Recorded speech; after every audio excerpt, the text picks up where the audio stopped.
Bom, minha gente, vocês estão bem? Está todo mundo bem? Quem está bem, diga assim, amém. Oh, coisa boa. O outro só falou a metade do amém, né?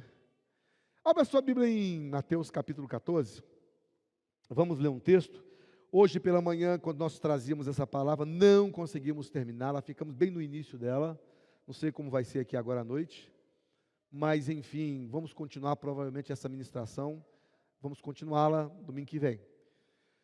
Capítulo 14 de Mateus, a partir do versículo 22, diz: Logo a seguir, compeliu Jesus os discípulos a embarcar e passar adiante dele para o outro lado, enquanto ele despedia as multidões. E despedidas as multidões, subiu ao monte a fim de orar sozinho, e em caindo a tarde, lá estava ele só. Entretanto, o barco já estava longe, a muitos estádios da terra, açoitado pelas ondas, porque o vento era contrário. Na quarta vigília da noite, foi Jesus ter com eles, andando por sobre o mar. E os discípulos, ao verem-no andando sobre as águas, ficaram aterrados e exclamaram: É um fantasma! E tomados de medo, gritaram. Mas Jesus imediatamente lhes disse: Tende bom ânimo, sou eu, não temais. Respondendo-lhe Pedro disse: Se és tu, Senhor, manda-me ter contigo por sobre as águas. E ele disse: Vem. E Pedro, descendo do barco, andou por sobre as águas e foi ter com Jesus. Reparando, porém, na força do vento, teve medo. E começando a submergir, gritou: Salva-me, Senhor. E prontamente Jesus, estendendo a mão, tomou e lhe disse: Homem de pequena fé, por que duvidaste? Subindo ambos para o barco, cessou o vento. E os que estavam no barco o adoraram, dizendo: Verdadeiramente és filho de Deus. Pai, obrigado por sua palavra. Que o Senhor fale com a gente. Ministra os nossos corações. Em nome de Jesus. Amém. Queridos, nós há 2 semanas, temos falado, há 3 semanas ou 4 semanas, começamos uma série de ministrações, cuja ênfase, cuja temática tem sido a palavra. Então nós temos falado sobre a palavra, a importância da palavra, a implicação da palavra em nós, a importância de vivermos a palavra. Então a temática nossa tem sido essa. Tivemos um pequeno interstício na semana passada, quando a palavra foi outra, porque eu estava viajando, e quero aproveitar e manifestar que eu estava com saudade de vocês. E aí foi diferente, foi uma palavra muito boa também, pregada pelo pastor Diógenes, mas aí não teve essa ênfase da palavra, mas foi uma bênção e edificou também os nossos corações. Nós também participamos do culto lá, mesmo em viagem, e foi uma verdadeira bênção aquele culto de semana passada. Mas começamos falando para 3 semanas atrás, nós falamos sobre a morte na panela, e trouxemos aquela ênfase que vocês entenderam, sobre a palavra, que havia morte misturada na palavra, etc., e vocês receberam aquela palavra morte que estava na panela. Depois nós falamos sobre Lucas capítulo 5, quando os discípulos não tinham pescado nada, e já estavam desistidos, lavando as redes, e Jesus então entra no barco de Pedro, e na sequência ele manda Pedro sair lançar as redes. Pedro não tinha pescado nada, mas ele disse: sob a sua palavra lançarei as redes. Então nós falamos sobre o que é sob a palavra. Nós enfatizamos naquela noite a importância de andar debaixo da cobertura da palavra. Você que estava aqui se lembra disso. E nessa noite, irmãos, nós vamos falar algo que parece muito com aquilo, porém de uma forma um pouco diferente, porque nós falamos sobre o tema de andar sob a palavra. E todos nós sabemos que sob está embaixo. Então a palavra está aqui, e se eu estou aqui debaixo da palavra, significa que eu estou sob a palavra. Ou seja, o comando da palavra exercerá total influência sobre mim, porque eu estou debaixo deste comando da palavra. Mas nesta noite, queridos, nós vamos ver um episódio interessante, que também aconteceu com Pedro de novo, e também a iniciativa acabou sendo de Pedro de novo, e foi também na mesma região, porque aconteceu também no mar, ou no lago de Genezaré. Quando, desta feita, Jesus tinha dito, olha, eu vou orar um pouco mais, então pegue o barco e passe essa banda do mar, passe essa banda do lago, e segue que eu encontro com vocês lá. E diz a Bíblia que Jesus subiu ao monte e foi orar, como era a prática costumeira dele fazê-lo. Então, quando ele vai orar, depois ele desce e agora ele vai encontrar com os discípulos. Mas a distância onde os discípulos estariam já era uma distância considerável. Então, se Jesus fosse por meio da praia, por meio da encosta, ia ser muito cansativo e muito demorado. E ele queria já encontrar com os discípulos. E aí, meus irmãos, Jesus toma uma decisão de ir andando por cima das águas. Nunca na história da humanidade se teve registro de algo semelhante a isso. Ninguém nunca andou por cima das águas, senão Jesus. E um pouquinho, também Pedro. Mas até então Jesus foi o único que andou em cima das águas. E ele vai encontrar com seus discípulos andando por cima das águas. Ocorre, porém, irmãos, que na leitura que fizemos, consta que eles pegaram um trecho do caminho, um trecho ali do seu andar em cima das águas, um trecho difícil. Não sei se vocês prestaram atenção na leitura. Mas o que o texto disse? Disse que havia tipo uma tempestade, o vento batia forte. Disse que as ondas empolavam, ou seja, havia ondas. Significa que o barco estava balançando. Esse texto, esse episódio, ele é registrado também em Marcos 4 e é registrado também em João 6. E em João 6 dá um pouco de detalhes que nos outros evangelhos não aparece. Fala que estava escuro. Diz o texto lá em João 6 que já se fazia escuro. Eu acho, irmãos, que essa é uma combinação um pouco aterrorizante. Tenta imaginar você num barco, onde não há iluminação, está escuro o caminho, onde uma tempestade começou, a ventania está balançando o barco para lá e para cá, as ondas batem e cai um pouco de água dentro do barco. Então é um cenário um pouco aterrorizante. O assobio do vento nos seus ouvidos, as águas batendo e um pouco delas caindo dentro do barco, e a escuridão. Este cenário nos faz sentir um quê de insegurança. E agora, Jesus não estava ali com eles. Mas, irmãos, para completar o terror dos discípulos, algo estranho e inusitado acontece. Quando Jesus já estava chegando e vendo que eles precisavam da sua presença por conta daquele cenário, Jesus vem aproximando-se do barco. Só que pelo fato de nunca ninguém ter andado por sobre as águas, os discípulos agora tiveram seu pânico aumentado muitas vezes mais. Irmãos, quando viram, eles se agarraram, certamente entre si, e começaram a dizer, oh, é um fantasma, é um fantasma. Eu queria abrir um parênteses aqui para dizer a vocês, queridos, que se tem uma coisa que mete medo na humanidade, são coisas do tipo fantasmas.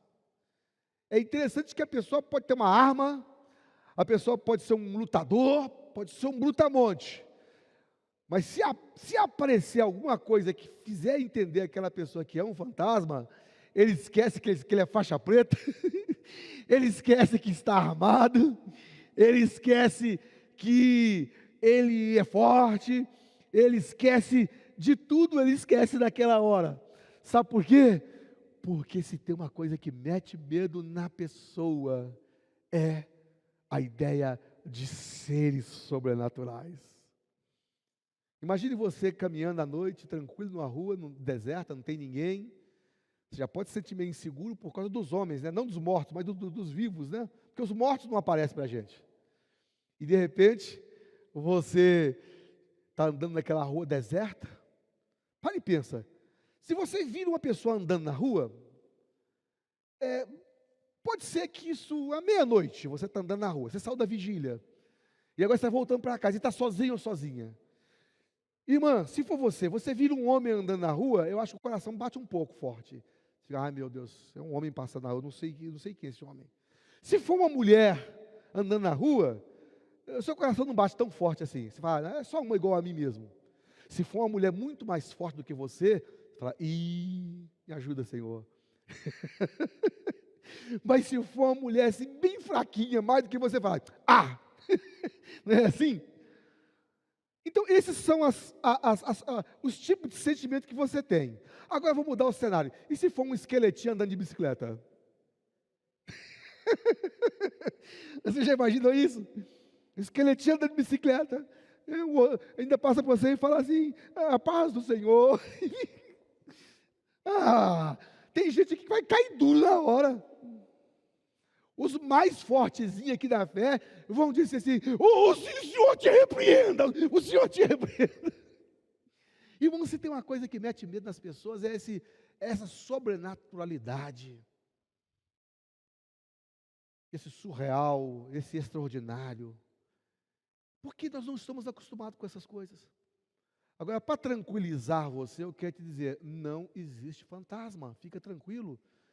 Se encontrar um esqueletinho de bicicleta, pode saber que tem uma pegadinha de alguém sendo feita para você. Pode chegar e falar assim, sai fora, esqueleto, não quero nada com você não. Pode saber que é pegadinha, porque não existe fantasma. Agora, não é o nosso assunto, mas existem aparições demoníacas, isso pode acontecer. Ok? E com isso não se brinca, porque pode ter aparições. Eu já vi alguma coisa. Mas como eu sei a origem da coisa e sei quem é que está em mim, que é o Senhor, então eu só estendi a mão e repreendi. E se Deus livre e guarda, alguma vez, alguma coisa acontecer desse tipo, não tenha medo, levanta a mão e repreenda em nome de Jesus, porque está escrito, sujeitai, portanto, a Deus, resisti o diabo e ele fugirá de vós. Entende isso? Então você imagina os discípulos como estavam, é um fantasma, é um fantasma. Então essa ideia de fantasma é mais antiga que você pode imaginar. Isso já existia naquela ocasião. E a questão é que eles realmente estavam vendo, não um fantasma. Mas hoje nós entendemos isso porque tem uma Bíblia, tem um episódio que aconteceu, foi registrado. Então quando a gente lê a Bíblia, a gente sabe disso que passou, que aconteceu. Então para nós não seria assim um fim do mundo isso. Mas, para eles não, porque não tinha nunca acontecido isso. Não tinha esse registro. Aquilo foi uma coisa que aconteceu ali naquela hora. Então Jesus veio andando ao encontro deles. E eles gritam, é um fantasma. Quando Jesus viu que eles realmente estavam assustados com a presença dele veio justamente para acalentá-los, porque o vento estava forte, era escuro, era aquele cenário aterrorizante. Jesus veio justamente para quebrar aquele terror. Mas só quando Jesus aproximou, o terror aumentou. E aumentou em função de quê? Aumentou em função de que eles não sabiam que se tratasse de Jesus. Nunca Jesus pregou para eles, ensinou eles, gente, inclusive eu ando em cima das águas, e se eu precisar de andar, eu vou andar um dia, vocês vão ver. Não teve nenhum preparo, aconteceu. Então, a partir daquele momento que eles gritam que é um fantasma, então Jesus, vendo que eles estavam em apuro, disse para eles o quê? Não temais, ou tende bom ânimo, sou eu, Jesus. Eu queria dizer para você, querido, que no momento em que você sentir mais perturbado, mais atemorizado, mais cercado, mais provado, eu te dou essa garantia pela palavra do Senhor, que o Senhor, nesse momento seu maior pânico, da sua maior dificuldade, da sua maior agrura, da sua maior tristeza, do seu maior sofrimento, eu te dou essa garantia no nome do Senhor Jesus, que Ele vai fazer-se presente, e você vai vê-lo, e você vai senti-lo, e você vai percebê-lo em sua presença através do Espírito Santo. Na sua Bíblia, que é a mesma Bíblia que eu uso, está escrito que Ele é o socorro bem presente na hora da tribulação. Então, por isso eu posso te assegurar que no momento da sua maior dificuldade e carência, Ele vai se apresentar na sua direção e a seu favor e vai te socorrer nessa sua necessidade. Esse é o nosso Deus. A diferença de Jesus para qualquer outro é essa aí. Porque os outros que se intitularam deuses não podem fazer nada por nós nesta hora. Mas Jesus sempre aparece. Sempre se mostra presente no nosso caminho. Sempre, sempre e sempre. Você crê nisso? Então Pedro e os outros discípulos ficaram meio desconfiados, muito embora Jesus tivesse dito, sou eu, Jesus. Mas eles não ficaram tão seguros ainda, eles estavam com medo. E se não for? Está dizendo que é Jesus, mas se não for? Nós nunca vimos ele andar antes, estar sobre as águas, e se não for? Então Pedro teve a seguinte ideia: Senhor, se és tu mesmo que está falando comigo, que tu és Jesus mesmo, então manda-me ter contigo por cima das águas. Para que Pedro foi falar isso? Quando Pedro falou isso, a resposta de Jesus não foi outra senão, então venha. Então venha. Aí Pedro, você está falando para eu ir, então eu vou, né? Não sei como é que foi, mas eu imagino que deve ter sido mais ou menos uma coisa assim. Antes de ver se esse negócio funciona mesmo, deixa eu testar, né? Tá durinho, tá firminho. Tá firminho. Funciona. Aí vai, tá, agora eu vou. E foi encontrar com Jesus. Jesus, como sempre, né? Certamente, a Bíblia não fala, mas certamente que Jesus, abriu os braços. Porque Jesus sempre abriu os braços. Sempre Jesus abriu os braços. E sempre Ele vai abrir os braços. Até no fim da morte dele, terminou aqui na terra com Ele, com os braços abertos. Dizendo, olha, vem para mim. Então eu imagino que, pode vir Pedro, estou te aguardando. E Pedro foi, caminhando. Digamos que a distância que Jesus estava de Pedro, já devia ser alguma coisa tão perto. Como você sabe disso, pastor, que era perto? Porque a Bíblia diz que quando ele começou a afundar, Jesus estendeu a mão. Então estava perto, já estava chegando o destino. De repente, irmãos, ele está chegando. Só que o vento começou a soprar mais forte. Só que as ondas ficaram mais tumultuadas.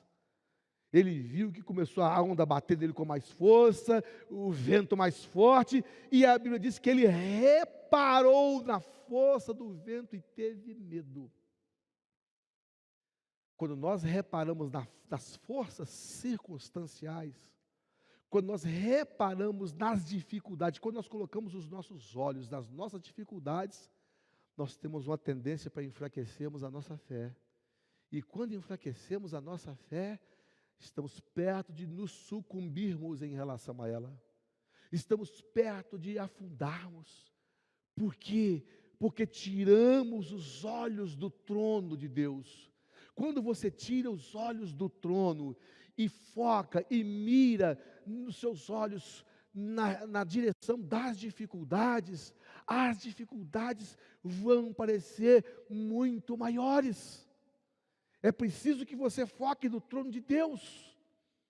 Quando você foca em alguma coisa, você tende a desfocar numa outra coisa. Isso é uma questão até de observação ótica. Você quer ver uma coisa?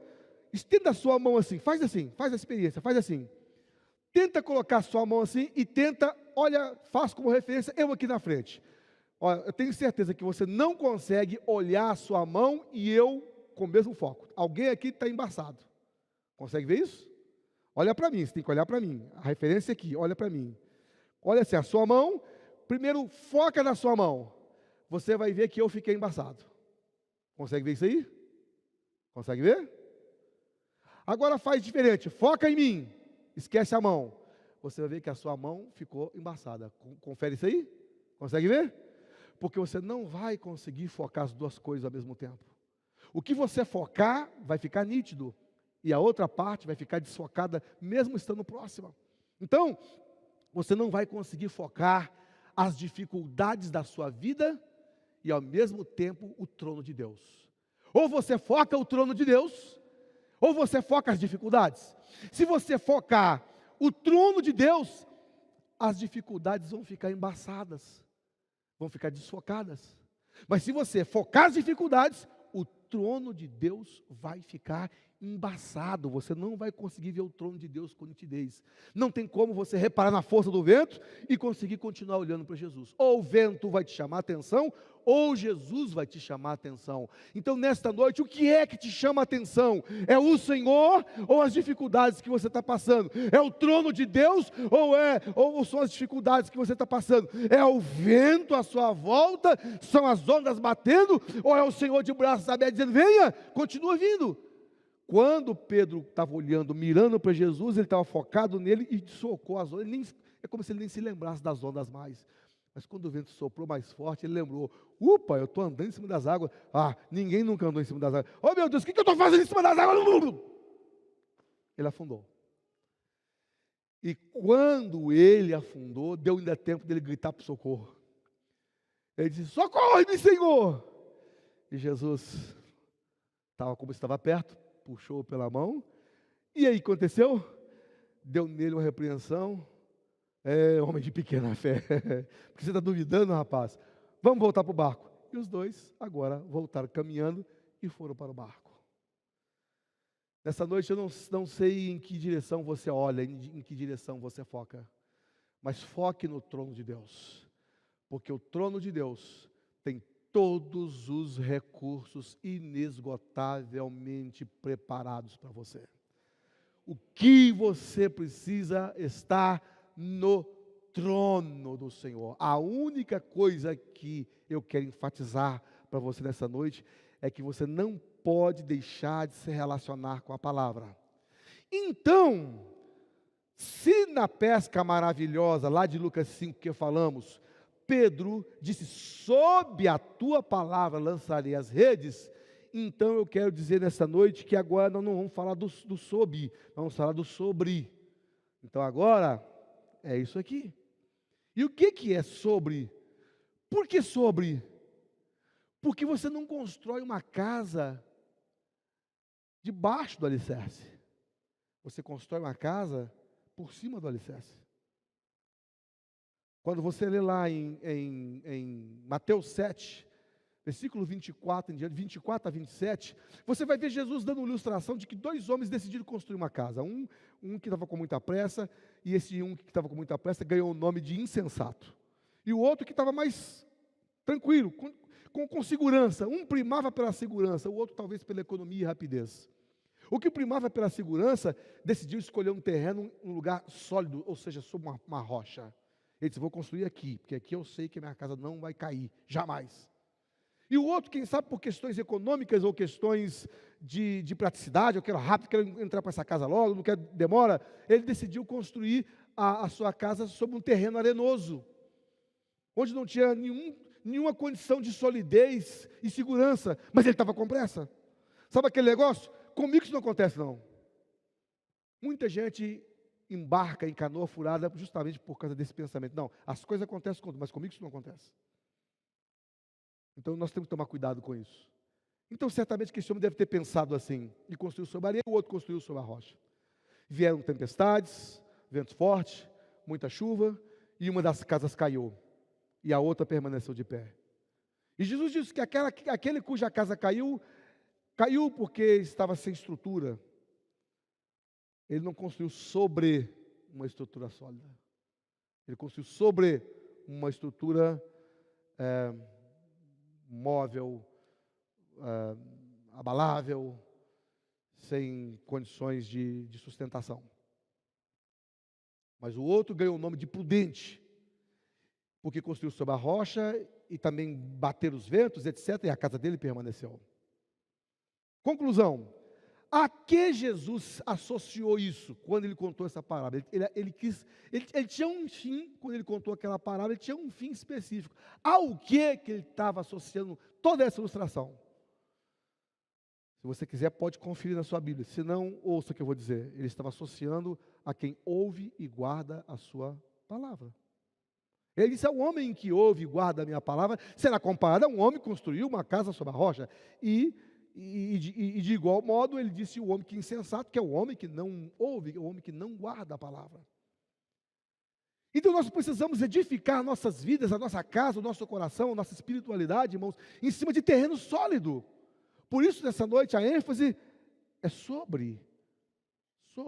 Nós temos que caminhar andando na palavra. Falamos sobre isso outro dia. Então, meus amados, eu gosto da fala de João, o apóstolo João, na sua carta, no único capítulo, né, da terceira carta de João, ele vai dizer o seguinte, se você quiser acompanhar comigo, é o antepenúltimo livro da Bíblia, lá no Novo Testamento, obviamente. E aí, então, aparece lá a terceira carta de João, e ele diz assim, versículo 1 até o 4, ele disse: o presbítero amado Gaio, a quem eu amo na verdade, amado, acima de tudo faço votos por tua prosperidade e saúde, assim como é próspera a tua alma, pois fiquei sobremodo alegre pela vinda de irmãos e pelo seu testemunho da tua verdade, como tu andas na verdade.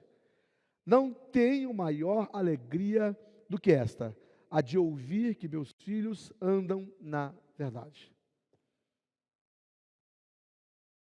Então a alegria do apóstolo João, para você que está aqui, a alegria do apóstolo João, para você que está em casa, recebendo através da live, a alegria dele é saber que os filhos, claro, filhos espirituais, estavam andando na verdade.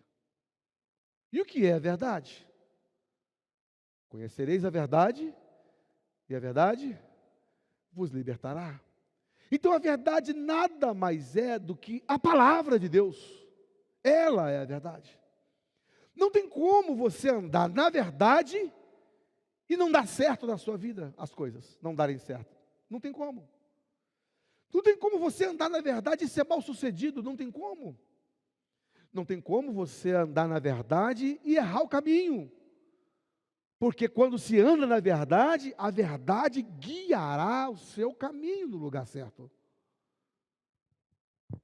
Então Deus tem para nós um caminho certo, uma chegada segura, mas precisamos andar na verdade, ou andar na palavra, ou sobre a palavra. Muito bem, agora que nós já demos essa introdução, vamos de fato conversar com vocês essa noite e vamos pegar a ilustração a partir da história de um homem na Bíblia que eu, na minha opinião, talvez seja para mim o melhor exemplo de alguém que decidiu andar na palavra. Nós temos homens na Bíblia que decidiram andar na palavra e andaram, temos outros que não andaram na palavra, cada qual teve seu resultado, é sempre assim.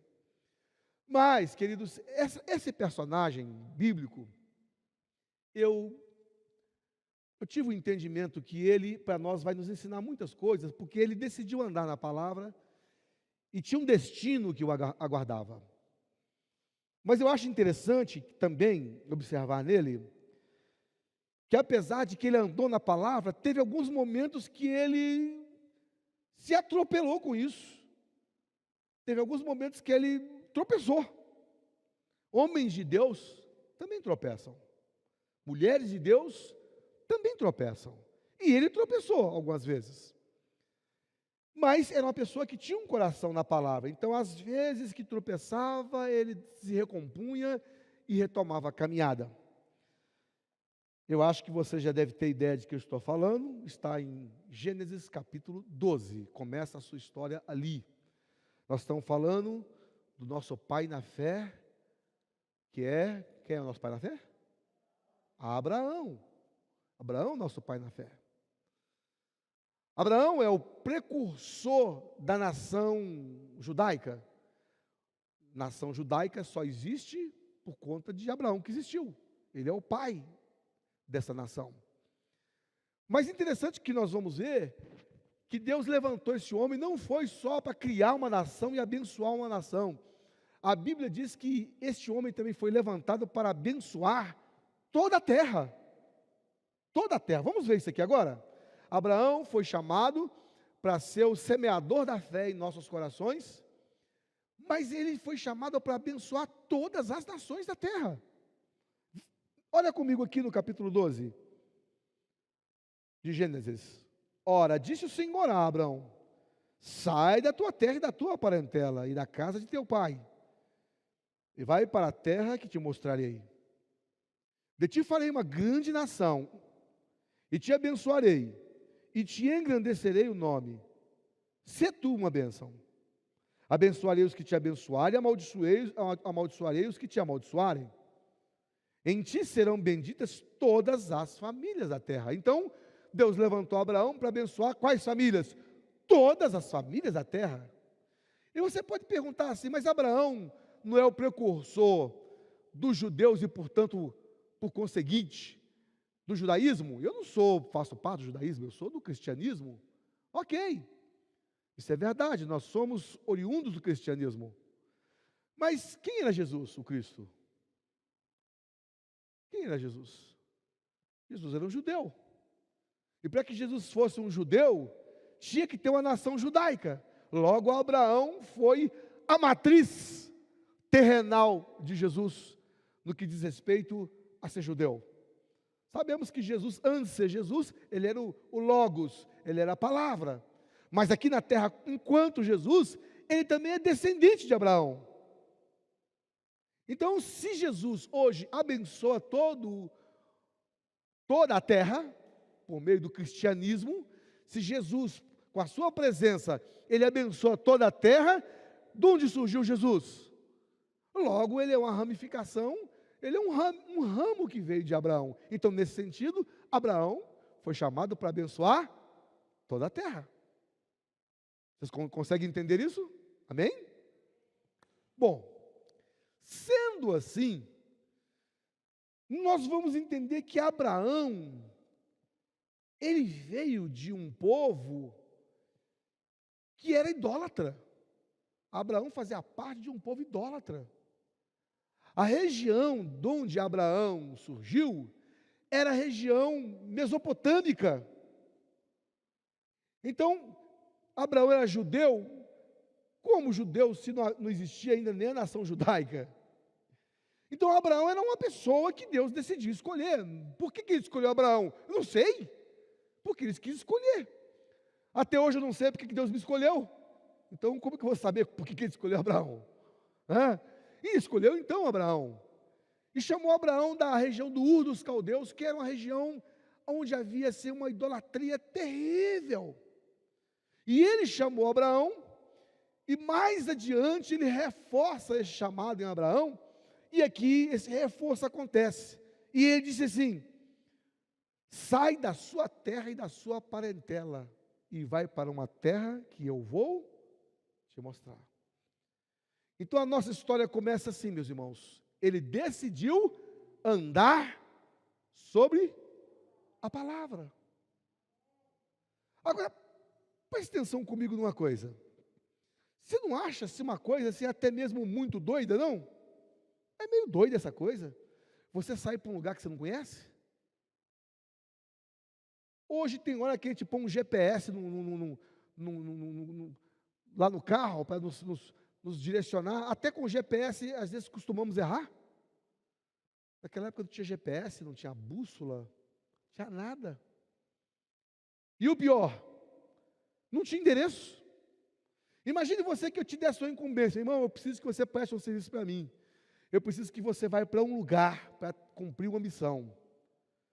E você fala: ok, pastor, eu quero te servir, me dá o endereço. Não, mas não tem endereço não.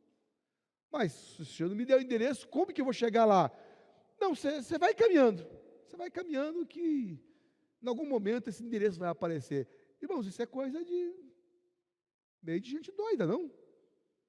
No primeiro momento faz lembrar isso. Essa é coisa de gente maluca. Como é que você vai para um lugar que você não sabe? Além de não ter instrumento de navegação, ainda não tem o endereço para chegar lá. Pois bem, eu quero dizer uma coisa para você. Isso às vezes é caminhar cegamente. Mas ao mesmo tempo, quando você anda sobre a palavra, embora você possa não saber o que vai acontecer, é a maior fonte de iluminação que você tem. Entende isso? Lâmpada para os meus pés é a sua palavra e luz para os meus caminhos. Então não se preocupe com a questão de GPS. Não se preocupe com a questão de endereço, porque o maior GPS é a palavra de Deus.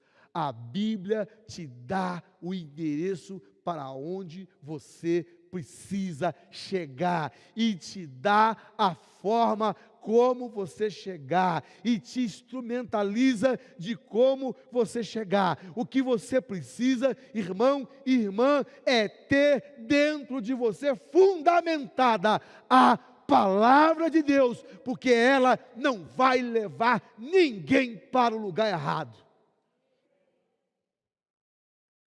Então, se parece coisa de doido, na verdade é coisa de inteligente.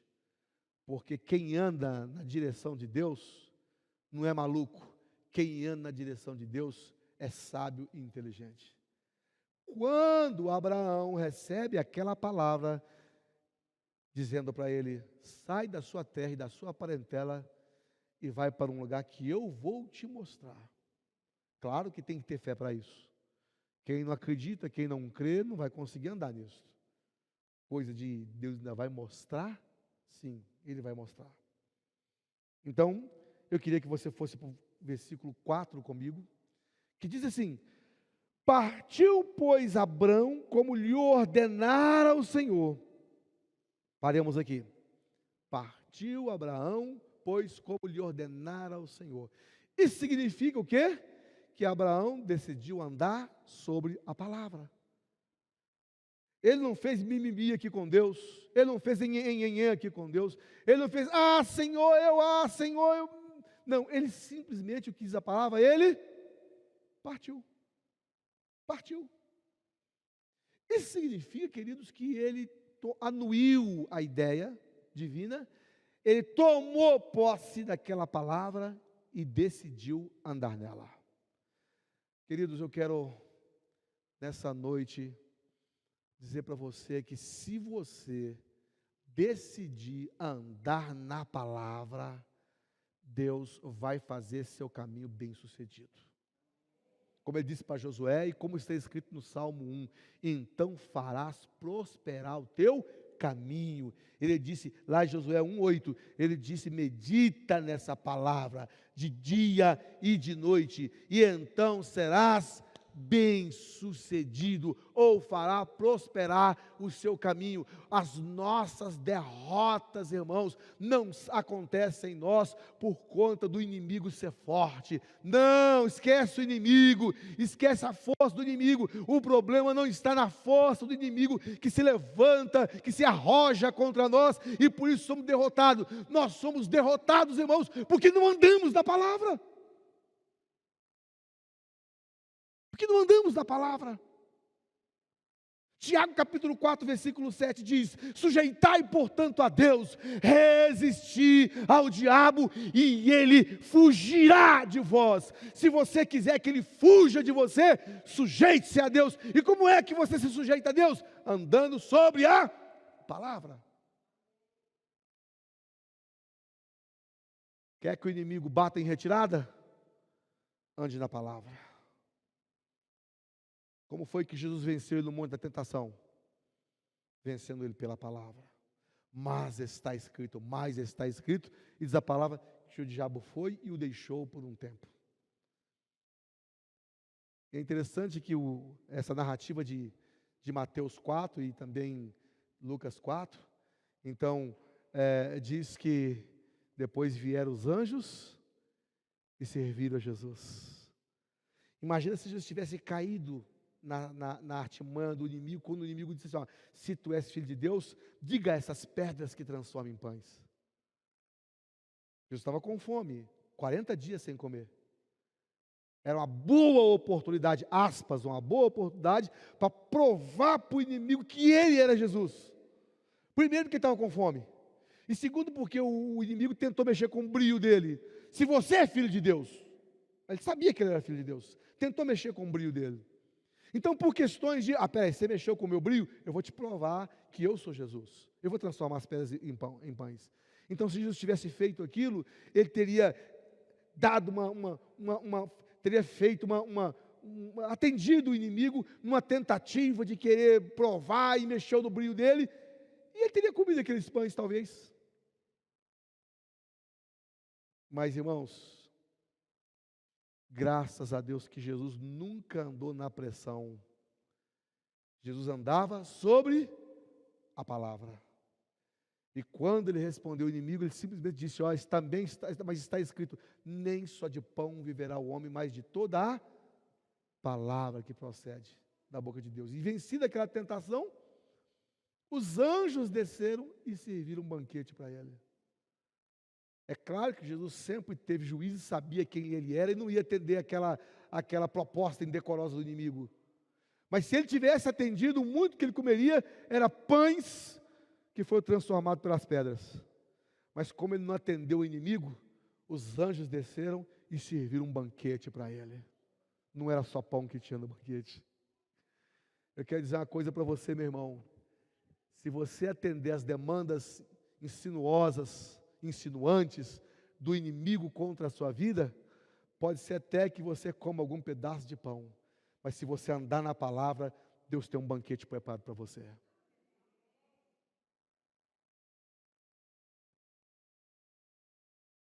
Eu quero nessa noite declarar isso sobre a sua vida no nome de Jesus. Que você será o tempo todo movido pela palavra do Senhor. A palavra do Senhor vai ser a sua bússola, vai ser sua direção, vai ser seu alimento, vai ser sua força, vai ser sua proteção. É a palavra que te protege. É a palavra que te protege.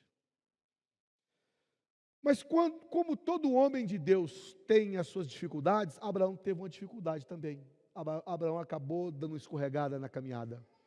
Veja comigo no capítulo 12, quando no versículo 4 que lemos, partiu, pois, Abraão, como lhe ordenara o Senhor, vírgula. Aí o texto continua. E Ló foi com ele. E tinha 75 anos, Abraão, quando saiu de Harã. Queridos, aqui Abraão deu uma escorregada. Porque a ordem dada anteriormente, qual era? Sai da tua terra e da tua parentela. Deixa seus parentes para trás. Mas ele levou Ló consigo. E quem era Ló? Sobrinho, filho do seu irmão.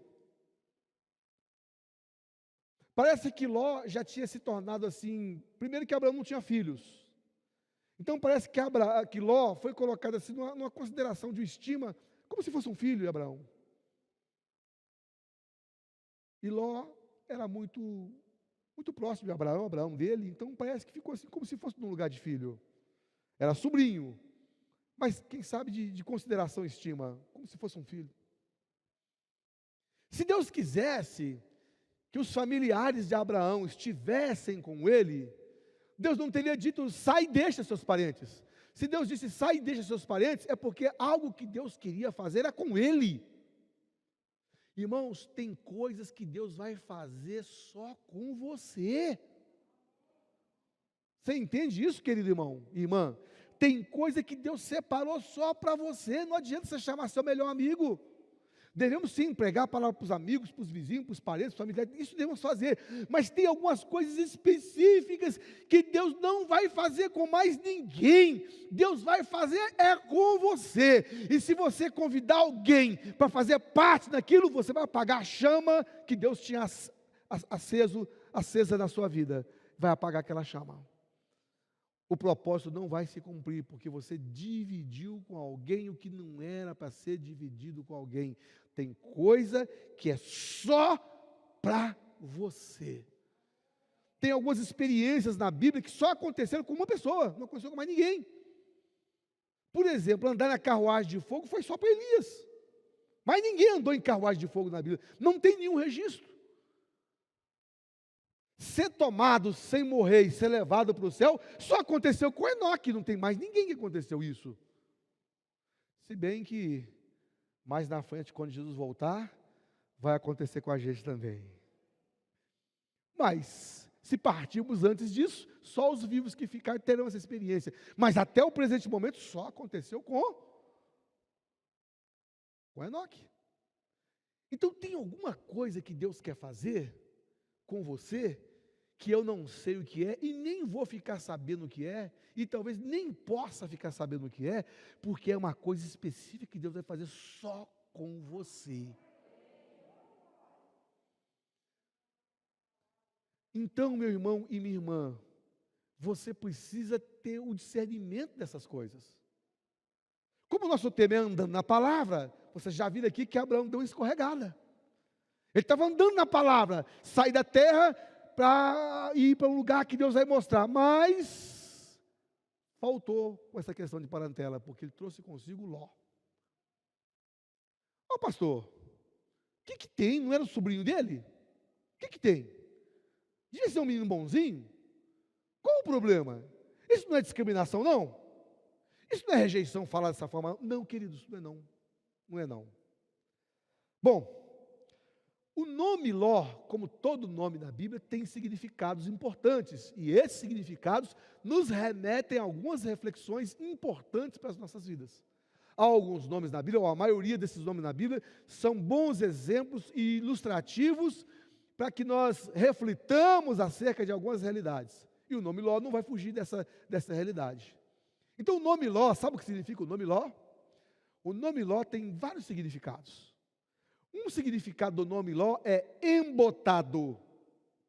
O que é embotado? É uma palavra assim pouco usada no nosso linguajar, né? Então eu vou explicar para você entender o que é um embotado. Você pega um machado e vai cortar uma árvore. E você vai batendo, e a sua mão já está cansada, já está calejada, já está doendo, e você não consegue. Você conseguiu arrancar umas pequenas lascas, você machucou um pouco a árvore, mas não conseguiu. Sabe por quê? Porque o fio, o corte do seu machado está embotado. Cego. Está cego. É isso? Nossa, me dá uma faca que presta aí, essa faca que eu estou cortando essa carne aqui, fez churrasco aqui, não consigo. Essa faca está cega, essa faca está embotada. Mas tem outros significados. Tem um significado também, queridos, de véu, ou coberto com um véu, velado, ou escondido. Então está velado.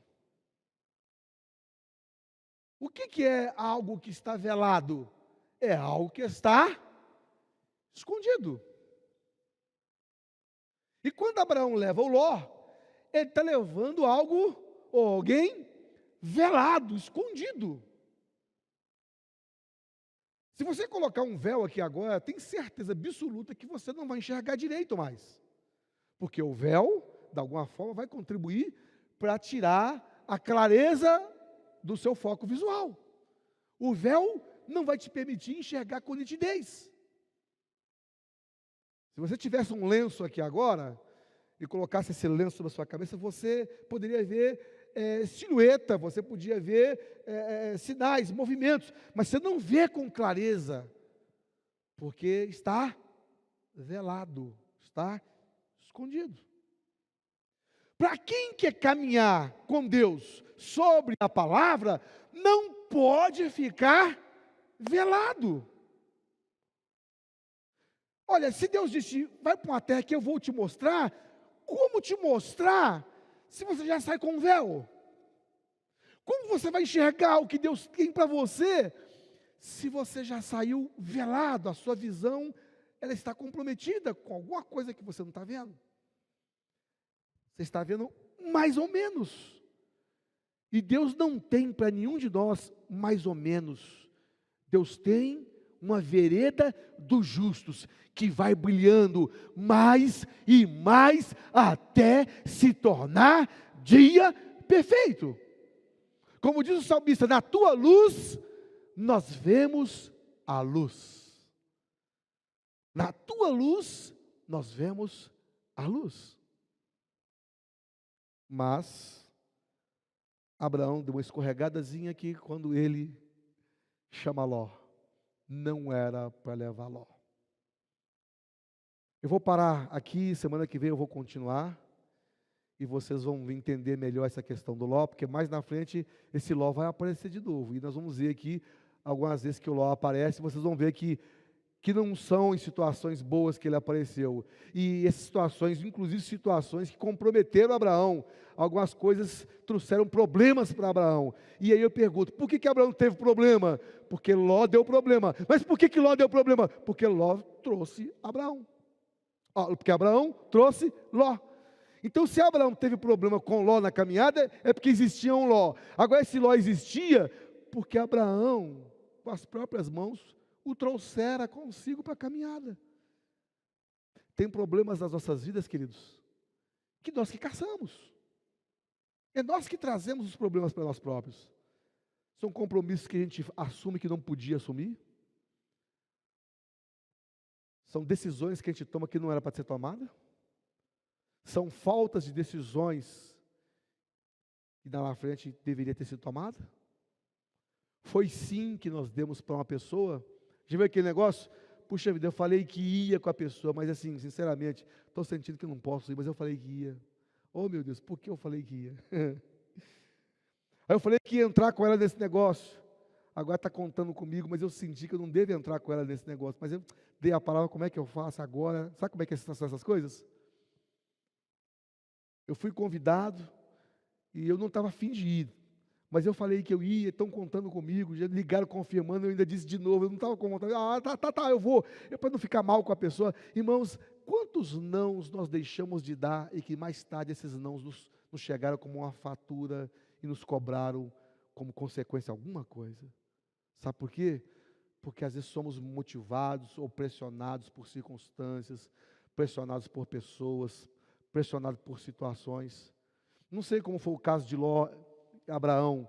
Não sei se Abraão disse, olha, Deus mandou sair da terra da parentela. Titio, não, titio, eu tenho contigo, titio, porque você sabe, o senhor é um pai para mim. Não sei se foi assim. Não sei se Abraão se sentiu-se pressionado, ou por emoção, né? Não vou deixar os parentes para trás, eu vou deixar, mas o Ló para mim não é parente, Ló para mim é filho não é parente, então filho por não ser parente, não, o Ló vem, irmãos, não sei o que lhe motivou Abraão a tomar essa decisão de fazer uma coisa que Deus não falou, talvez seja aquelas mesmas coisas que a gente faz, que a gente também não sabe por que faz, porque se sente pressionado, porque tem medo, porque fica com vergonha, porque fica acanhado, ou porque alguém chega e pede alguma coisa, e nós estamos cheios de dizer não para a pessoa e tal, e aí tomamos as decisões que mais na frente nós vamos ser cobrados delas. Então, para terminar, quem quer andar na palavra, não pode se comprometer com nada ou com ninguém que se contrasta com a palavra. Se você quer andar com Deus, você tem que andar na palavra. E eu te advirto que andar na palavra não é brincadeira, porque tem coisa na palavra que vai doer na gente. Sabe? Às vezes o cara é muito bonitinho, muito interessante, é saradão, é não sei o que, ou ela é muito linda, é toda esculturada, e quando ela anda, ela está desfilando, e aí, mas não é crente. Não é, pastor, mas eu vou evangelizá-la, eu vou evangelizá-lo, e ele vai se converter, e ele vai ser meu marido, ela vai ser minha esposa, e, pastor, ele é muito lindo, meu irmão, anda na palavra, a palavra contraria isso, contraria, pastor, mas eu vou ficar sem casar, eu vou ficar o resto da vida solteiro, eu sei que não está muito de acordo, mas, então você vai, mas depois você vai ver que você quebrou a cara, e você vai, meu Deus, por que eu não andei na palavra? Então nessa noite é andando na palavra, anda na palavra, sabe por quê? Quando você anda na palavra, até dói, muita coisa dói agora, mas dói agora, e te sara e a vida segue. Agora quando não anda na palavra, irmãos, a dor fica, para sempre, a dor vai ficar te pegando por resto da sua vida, você vai caminhar com essa dor por muito tempo, ou o resto da vida, ou por muitos anos. Agora a dor de ser contrariado por causa da palavra, dói agora, Mas sara. Daqui a pouco Deus te coloca num caminho novo, em que você vai dizer, glória a Deus que eu não fiz aquela opção lá atrás, agora eu estou entendendo, obrigado meu Deus. E você sara. Agora, se você não anda na palavra, meu irmão, essa dor vai te doer por muito tempo, talvez para sempre na sua vida. Então, nessa noite, nós precisamos de o quê? Andar sobre a palavra. Quando Pedro, então, decidiu andar nas águas, ele não andou sobre as águas. Ele andou sobre a palavra. Qual palavra? Venha, e Pedro foi. Então, em cima do venha de Jesus, ele andou. Ele andou em cima da palavra. E quem anda em cima da palavra tem a garantia de paz no coração.